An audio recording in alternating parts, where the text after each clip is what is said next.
Hello, everyone. Today I'm going to share my study on the two miracles Jesus performed. One was Jesus fed the 5,000, and the other was Jesus fed the 4,000. The reason I want to share this was because my friend and I were traveling, and we went to a church on Sunday, and the pastor said that there was a miracle Jesus performed where he fed the 10,000. And in my mind, I was like, I don't remember there was a case where Jesus fed 10,000. There were two miracles where Jesus fed the 5,000 and the other was Jesus fed the 4,000. I believe those two miracles carried some meanings.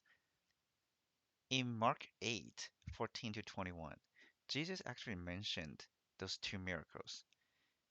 Jesus asked, "When I broke the 5 loaves for the 5,000, how many basketfuls of pieces did you pick up?"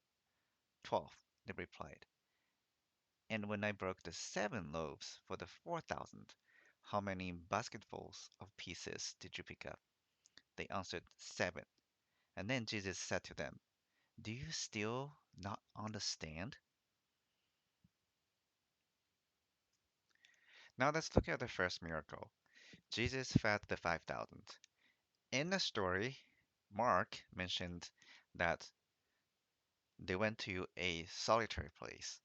And in Luke 9:10, it actually said the place is called Bethsaida. And the place is actually a Jewish territory. It's predominantly Jewish people. And then in this story, they had 5 loaves of bread to begin with. And at the end, they have 12 basketfuls broken pieces of bread. And this fed 5,000 people. So if you look at the numbers 5 and 12 here, so 5 loaves is often associated with the Torah, the 5 books of Moses.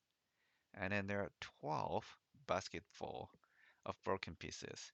And the number 12 is often associated with 12 tribes of Israel.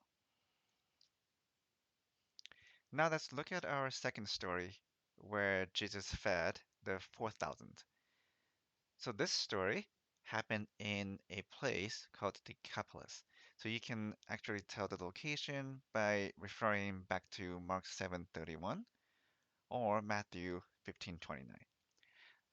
The region Decapolis is actually a Gentile region, so it's predominantly Gentiles. And then those people followed Jesus for 3 days. And then in this story, you can see they started with 7 loaves, and then they picked up 7 basketfuls of broken pieces, and this fed 4,000. So if you look at the number 7, what do you think?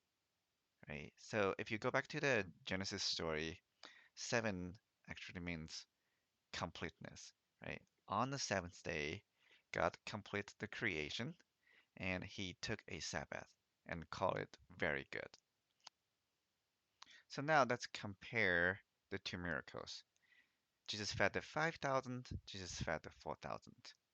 As we mentioned before, when Jesus fed the 5,000, there were 5 loaves of bread, which is associated with the 5 books of Torah.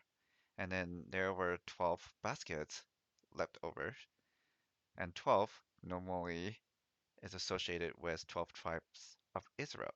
So in that story, Jesus was the shepherd and provider for the Israelites. And the second story, where Jesus fed the 4,000, there were 7 loaves of bread, and then there were 7 baskets left overs. And the 7 normally means completeness and fullness. And here, Jesus was a merciful provider for the whole nations. As we've seen, when Jesus asked, Do you still not understand? He wasn't questioning the disciples' memory, he was inviting them into deeper vision. The same bread that fed Israel was offered to the nations. The same compassion that met the 5,000 also met the 4,000, and the same Christ still calls us to see God's mercy. If this study helped you to see the gospel, I invite you to like this video. It will help others to find this. My prayer is that we would not only remember the miracles Jesus performed, but truly understand what they reveal about Jesus' heart for Israel, for the nations, and for us today. Thank you for watching, and may the bread of life continue to nourish your faith.